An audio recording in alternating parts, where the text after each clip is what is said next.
Hello. And welcome to the second episode of Whiskey with Robots. Why are you wearing that hat? Because we are officially entering my favorite time of the year, the American football season. And I wanted to represent my favorite American football team, the Cleveland Browns. Wonderful.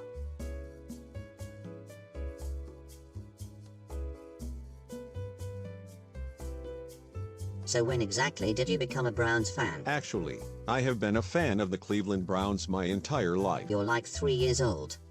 And how did you even start liking the Browns? Of all teams? Their logo is a puppy. And I am a huge fan of puppies. So you literally chose your favorite team based off the logo? Yes. I selected my preferred American football team based off researching images of their mascots. I also considered the Miami Sunfish or the Carolina Kittens. You do know who their quarterback is, don't you? What is a quarterback? Are you serious? It's literally the most important position in the sport. Anyway, I am extra excited for the upcoming season, especially since the Cleveland Puppies recently acquired my favorite player of all time, Deshaun Watson. Big fucking surprise. Thank you. I very much enjoy surprises. I was being sarcastic. Why on earth would Watson be your favorite player? I enjoy a good underdog story, and Watson has had to overcome many personal issues in order to achieve his success. Personal issues?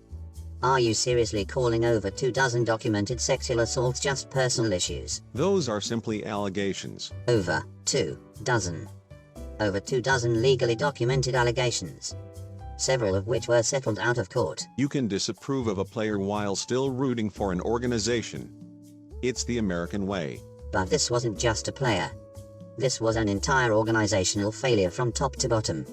They got rid of a quarterback who won them a playoff game for the first time in decades, only to bring in a player with a plethora of assault allegations, while trading away 3 first-round picks and rewarding him with the highest contract ever, $230 million. That's the society we live in. Someone can do a horrible, terrible thing, 26 fucking times that we know of, and get fucking rewarded for it instead of punished. Anyway. Oh no, I'm not done. Even if we ignore the assaults, which no one fucking can, he still isn't that great of a quarterback. The last season he actually played, he only managed to scrounge up 4 wins, and most of his touchdowns came when his team was down by multiple scores.